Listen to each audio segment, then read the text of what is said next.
పలాస మండలం పంచాయత్ విజ్ఞాన శాఖ అధికారి రత్న నవభారత రాజ్యాంగ నిర్మాత డాక్టర్ బిఆర్ తెలంగాణ రాష్ట్ర అసెంబ్లీ పార్టీ ఉమ్మడి ఖమ్మం జిల్లా నాయకులతో కేసీఆర్ నమస్కారం. బీజేపీ టీవీ న్యూస్కి స్వాగతం. హెడ్లైన్స్ చూద్దాం.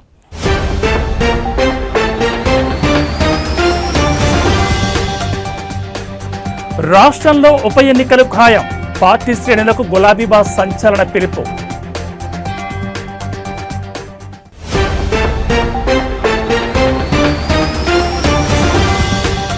ఎలక్షన్ కమిషన్ కీలక నిర్ణయం. బూత్ లెవెల్ ఆఫీసర్ల జీతాలు డబుల్.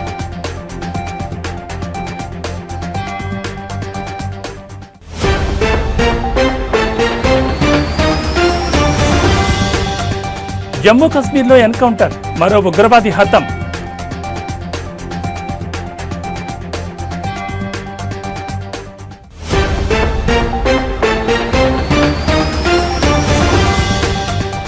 ఉప్పొంగి ప్రవహిస్తున్న కృష్ణమ్మ. అన్ని డ్యాంల గేట్లు ఎత్తివేత.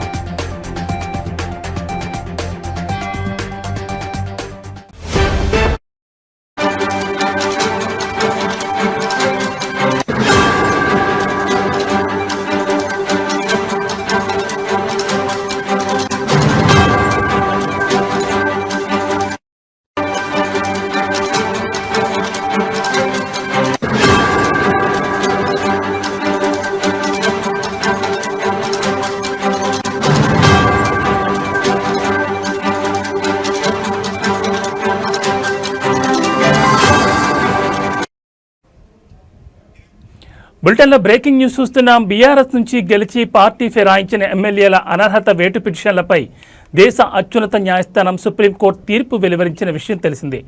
3 నెలల్లోపు శాసనసభ స్పీకర్ తుది నిర్ణయం తీసుకోవాలని తేల్చెప్పింది. అదేవిధంగా న్యాయస్థానమే ఎమ్మెల్యేలపై అనర్హత వేటు వేయాలన్న విజ్ఞప్తిని తోసిపుచ్చింది. అదేవిధంగా ఇదే కేసులో హైకోర్టు డివిజన్ బెంచ్ ఇచ్చిన తీర్పును డిస్మిస్ చేసింది. ఈ క్రమంలోనే సుప్రీంకోర్టు తీర్పుపై బీఆర్ఎస్ అధినేత కేసీఆర్ స్పందించారు. ఈ మేరకు ఆయన ఇవాళ ఎర్రబెల్లి ఫామ్ హౌస్ నుంచి ఒక ప్రకటన విడుదల చేశారు. పార్టీ ఫిరాయించిన ఎమ్మెల్యేల నియోజకవర్గాల్లో ఉప ఎన్నికలు రావడం పక్కా అని కామెంట్ చేశారు. ఆయా నియోజకవర్గాల్లో ఉప ఎన్నికలకు పార్టీ శ్రేణులను ఇప్పటి నుంచే సన్నద్ధం చేయాలని నాయకులకు సూచించారు. రాబోయే స్థానిక సంస్థల ఎన్నికల్లో మంచి ఫలితాలు సాధించేలా కృషి చేయాలన్నారు. ఆ ఎన్నికల తర్వాతే పార్టీ సంస్థాగత నిర్మాణంపై దృష్టి సారిద్దామని కేసీఆర్ పేర్కొన్నారు.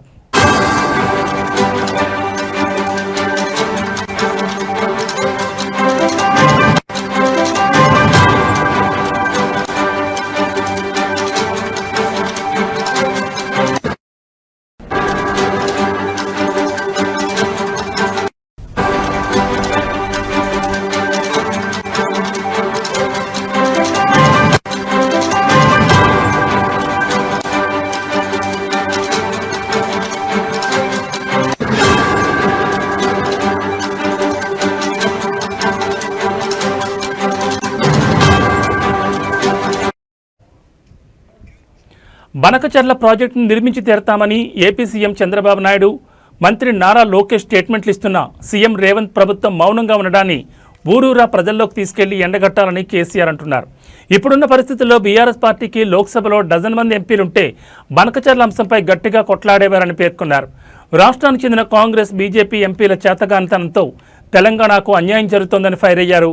బనకచర్లపై రాజకీయ, న్యాయపరమైన పోరాటానికి బీఆర్ఎస్ సన్నద్ధం కావాలని తెలిపారు.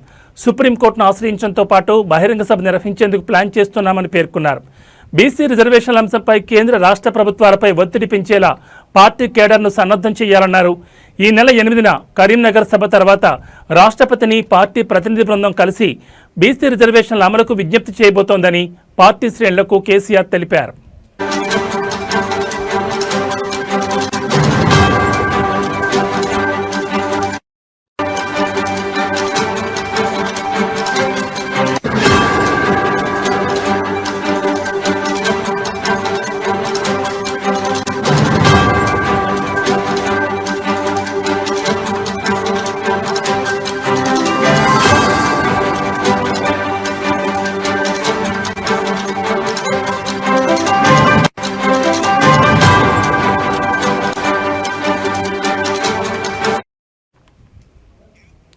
బీఆర్ఎస్ నుంచి గెలిచి పార్టీ ఫిరాయించిన ఎమ్మెల్యేల అనర్హత వేటు పిటిషన్లపై దేశ అత్యున్నత న్యాయస్థానం సుప్రీంకోర్టు తీర్పు వెలువరించిన విషయం తెలిసిందే. 3 నెలలలోపు శాసనసభ స్పీకర్ తుది నిర్ణయం తీసుకోవాలని తేల్చెప్పింది. అదేవిధంగా న్యాయస్థానమే ఎమ్మెల్యేలపై అనర్హత వేటు వేయాలన్న విజ్ఞప్తిని తోసిపుచ్చింది. ఇదే కేసులో హైకోర్టు డివిజన్ బెంచ్ ఇచ్చిన తీర్పును డిస్మిస్ చేసింది. ఈ క్రమంలోనే సుప్రీంకోర్టు తీర్పుపై బీఆర్ఎస్ అధినేత కేసీఆర్ స్పందించారు. ఈ మేరకు ఇవాళ ఆయన ఎర్రబెల్లి ఫామ్ హౌస్ నుంచి ఓ ప్రకటన విడుదల చేశారు. పార్టీ ఫిరాయించిన ఎమ్మెల్యేల నియోజకవర్గాల్లో ఉప ఎన్నికలు రావడం పక్కా అని కామెంట్ చేశారు. ఆయా నియోజకవర్గాల్లో ఉప ఎన్నికలకు పార్టీ శ్రేణులను ఇప్పటి నుంచే సన్నద్ధం చేయాలని నాయకులకు సూచించారు. రాబోయే స్థానిక సంస్థల ఎన్నికల్లో మంచి ఫలితాలు సాధించేలా కృషి చేయాలని అన్నారు. ఆ ఎన్నికల తర్వాతే పార్టీ సంస్థాగత నిర్మాణంపై దృష్టి సారిద్దామని కేసీఆర్ పేర్కొన్నారు. బనకచెర్ల ప్రాజెక్టును నిర్మించి తీరతామని ఏపీ సీఎం చంద్రబాబు, మంత్రి నారా లోకేష్ స్టేట్మెంట్లు ఇస్తున్నా సీఎం రేవంత్ ప్రభుత్వం మౌనంగా ఉండడాన్ని ఊరూరా ప్రజల్లోకి తీసుకెళ్లి ఎండగట్టాలని కేసీఆర్ అన్నారు. ఇప్పుడున్న పరిస్థితుల్లో బీఆర్ఎస్ పార్టీకి లోక్సభలో డజన్ మంది ఎంపీలుంటే బనకచెర్ల అంశంపై గట్టిగా కొట్లాడేవారని పేర్కొన్నారు. రాష్ట్రానికి చెందిన కాంగ్రెస్, బీజేపీ ఎంపీల చేతగానితనంతో తెలంగాణకు అన్యాయం జరుగుతోందని ఫైర్ అయ్యారు కేసీఆర్. బనకచెర్లపై రాజకీయ, న్యాయపరమైన పోరాటానికి బీఆర్ఎస్ సన్నద్ధం కావాలని తెలిపారు. సుప్రీంకోర్టును ఆశ్రయించడంతో పాటు బహిరంగ సభ నిర్వహించేందుకు ప్లాన్ చేస్తున్నామని పేర్కొన్నారు. బీసీ రిజర్వేషన్ల అంశంపై కేంద్ర రాష్ట్ర ప్రభుత్వాలపై ఒత్తిడి పెంచేలా పార్టీ కేడర్ను సన్నద్ధం చేయాలన్నారు. ఈ నెల 8న కరీంనగర్ సభ తర్వాత రాష్ట్రపతిని పార్టీ ప్రతినిధి బృందం కలిసి బీసీ రిజర్వేషన్ల అమలుకు విజ్ఞప్తి చేయబోతోందని పార్టీ శ్రేణులకు కేసీఆర్ తెలిపారు.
బులెటిన్లో మరో బ్రేకింగ్ న్యూస్ చూస్తున్నాం. ఎన్నికల్లో భాగస్వామ్యమయ్యే బూత్ లెవెల్ ఆఫీసర్ల వేతనాన్ని ఎన్నికల కమిషన్ రెట్టింపు చేసింది. ఈ మేరకు ఈరోజు ఎన్నికల సంఘం ఆదేశాలు జారీ చేసింది. అందులో స్వచ్ఛమైన ఓటర్ల జాబితాలు ప్రజాస్వామ్యానికి పునాది. ఎలక్టోరల్ రిజిస్ట్రేషన్ ఆఫీసర్లు, అసిస్టెంట్ ఎలక్టోరల్ రిజిస్ట్రేషన్ ఆఫీసర్లు, బిఎల్ఓ సూపర్వైజర్లు, బూత్ లెవెల్ ఆఫీసర్లతో కూడిన ఓటర్ల జాబితా యంత్రాంగం చాలా కష్టపడి పనిచేస్తుంది.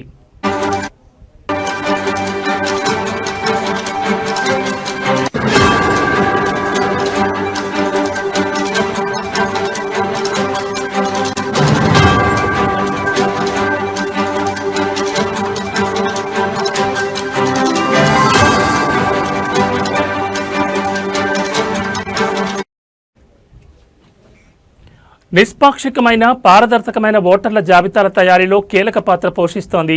అందువల్ల బిఎల్ఓఎస్ కోసం వార్షిక వేతనాన్ని రెట్టింపు చేయాలని ఎన్నికల కమిషన్ నిర్ణయించింది. ఓటర్ల జాబితాల తయారీ, సవరణలో పాల్గొన్న బిఎల్ఓ సూపర్వైజర్ల వేతనాన్ని కూడా పెంచింది. చివరిసారిగా ఇటువంటి సవరణ 2015లో జరిగింది. అలాగే మొదటిసారిగా ఈఆర్ఓఎస్, ఏఈఆర్ఓఎస్లకు గౌరవ వేతనం అందించబడుతుందని ఎన్నికల సంఘం జారీ చేసిన ఒక ప్రకటనలో పేర్కొంది.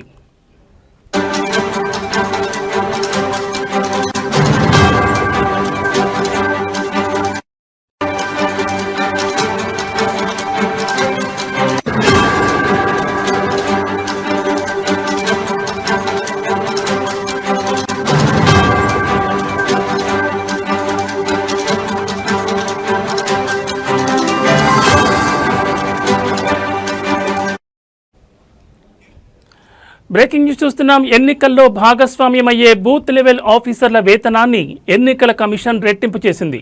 ఈ మేరకు ఈరోజు ఎన్నికల సంఘం ఆదేశాలు జారీ చేసింది. అందులో స్వచ్ఛమైన ఓటర్ల జాబితాలు ప్రజాస్వామ్యానికి పునాది. ఎలక్టోరల్ రిజిస్ట్రేషన్ ఆఫీసర్లు, అసిస్టెంట్ ఎలక్టోరల్ రిజిస్ట్రేషన్ ఆఫీసర్లు, BLO సూపర్వైజర్లు, బూత్ లెవెల్ ఆఫీసర్లతో కూడిన ఓటర్ల జాబితా యంత్రాంగం చాలా కష్టపడి పనిచేస్తుంది. నిష్పాక్షికమైన పారదర్శకమైన ఓటర్ల జాబితాల తయారీలో కీలక పాత్ర పోషిస్తుంది. అందువల్ల BLOS కోసం వార్షిక వేతనాన్ని రెట్టింపు చేయాలని ఎన్నికల కమిషన్ నిర్ణయించింది. ఓటర్ల జాబితాల తయారీ, సవరణలో పాల్గొన్న BLO సూపర్వైజర్ల వేతనాన్ని కూడా పెంచింది. చివరిసారిగా ఇటువంటి సవరణ 2015లో జరిగింది. అలాగే మొదటిసారిగా EROS, AEROSలకు గౌరవ వేతనం అందించబడుతుందని ఎన్నికల సంఘం జారీ చేసిన ఒక ప్రకటనలో పేర్కొంది.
బులెటిన్లో మరో బ్రేకింగ్ న్యూస్ చూస్తున్నాం. పహల్గామ్ ఉగ్రదాడి తర్వాత భారత సైన్యం ముష్కరుల భరతం పడుతోంది. ఒక్కొక్కరిని ఎరివేస్తోంది. ఇటీవల శ్రీనగర్లో ఆపరేషన్ మహాదేవ్ చేపట్టి 3 ఉగ్రవాదుల్ని మట్టుబెట్టారు. పహల్గామ్ కీలక సూత్రధారి సులేమాన్ సహా మరో 2 ఉగ్రవాదులు హతమయ్యారు. తాజాగా ఆపరేషన్ అఖల్ నిర్వహించింది. ఈ ఆపరేషన్లో ఒక ఉగ్రవాది హతమయ్యాడు.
జమ్మూ కశ్మీర్లోని కుల్గామ్ జిల్లాలోని అఖల్ ప్రాంతంలో భద్రతా దళాలు, ఉగ్రవాదుల మధ్య ఎదురుకాల్పులు చోటు చేసుకున్నాయి.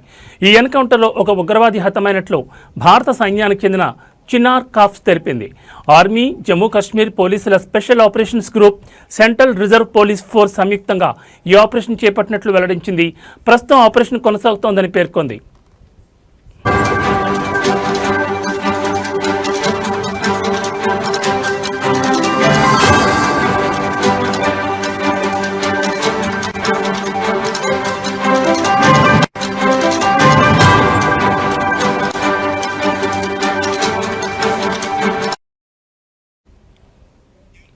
అఖల్ అటవీ ప్రాంతంలో ఉగ్రవాదులు తిష్టవేసినట్లు సైన్యానికి పక్కా సమాచారం అందింది. దీంతో భద్రతా దళాలు గాలింపు చర్యలు చేపట్టాయి. ఈ నేపథ్యంలో సైన్యంపై ఉగ్రవాదులు కాల్పులకు తెగబడ్డారు. సైన్యం కాల్పుల్లో ఒక ఉగ్రవాది హతం కాగా మరికొందరి కోసం గాలిస్తున్నారు.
బులెటిన్లో మరో బ్రేకింగ్ న్యూస్ చూస్తున్నాం. కృష్ణా నది జన్మస్థానంతో పాటు ఎగువన కురుస్తున్న భారీ వర్షాల కారణంగా వరదలు పోటెత్తున్నాయి. దీంతో చరిత్రలో ఎన్నడూ లేని విధంగా జూలై నెలలోనే కృష్ణా నదిపై ఉన్న జూరాల, శ్రీశైలం, సాగర్, టైల్పాండ్, పులిచింతల, కృష్ణా బ్యారేజ్ గేట్లను ఎత్తి నీటిని దిగువకు విడుదల చేస్తున్నారు. ముఖ్యంగా జూరాల, శ్రీశైలం జలాశయానికి గత నెల రోజులుగా భారీ వరద వస్తున్న విషయం తెలిసిందే. తాజాగా ఈ రోజు కూడా జలాశయానికి ఎగువ నుంచి భారీ వరద కొనసాగుతోంది. దీంతో డ్యాం అధికారులు అప్రమత్తమై 8 గేట్లను 10 అడుగుల ఎత్తి దిగువకు నీటిని విడుదల చేస్తున్నారు. ప్రస్తుతం ఎగువ నుంచి 2,70,600 క్యూసెక్కుల వరద వస్తోంది.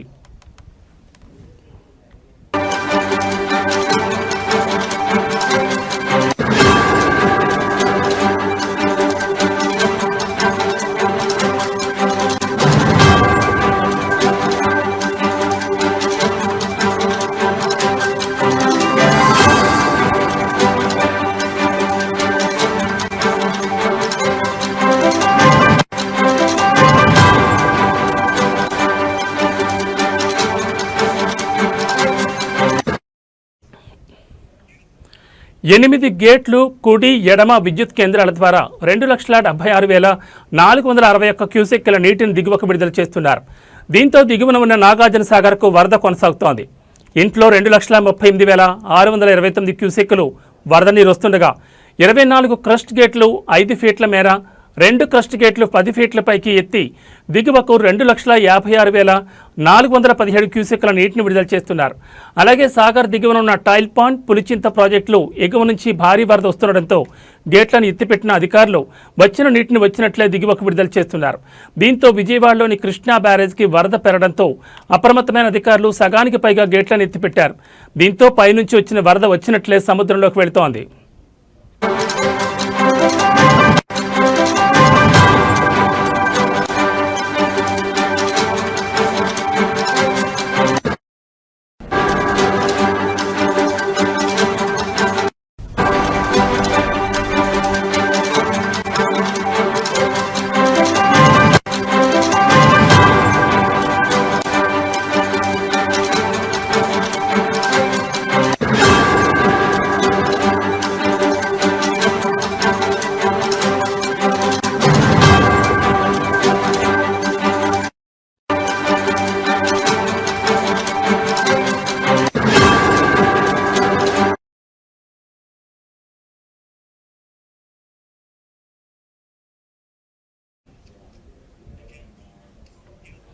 జాతీయ సినీ అవార్డు విజేతలకు మెగాస్టార్ చిరంజీవి సోషల్ మీడియా వేదికగా శుభాకాంక్షలు తెలిపారు. ప్రతి ఏడాది మాదిరిగానే ఈ ఏడాది కూడా కేంద్ర ప్రభుత్వం జాతీయ చలనచిత్ర అవార్డులను ప్రకటించిన విషయం తెలిసిందే. భారతీయ సినీ రంగంలో విశేష కృషి చేసిన చిత్రాలకు, కళాకారులకు రాష్ట్రపతి చేతుల మీదుగా అవార్డులు అందించనున్నారు. 2023 సంవత్సరానికి గాను 71వ జాతీయ చలనచిత్ర పురస్కారాల విజేతల వివరాలను జ్యూరీ ప్రకటించింది. అన్ని భాషల నుంచి చిత్రాలను ఎంపిక చేసింది. మొత్తం 15 విభాగాల్లో అవార్డులు ప్రకటించింది. ఈ క్రమంలో 71వ జాతీయ చలనచిత్ర అవార్డుల విజేతలందరికీ Tollywood star hero megastar Chiranjeevi హృదయపూర్వక అభినందనలు తెలిపారు. ఉత్తమ చిత్రంగా 12వ ఫెయిల్ నిర్మాత, దర్శకుడు విధు వినోద్ చోప్రాకు అభినందనలు తెలిపారు.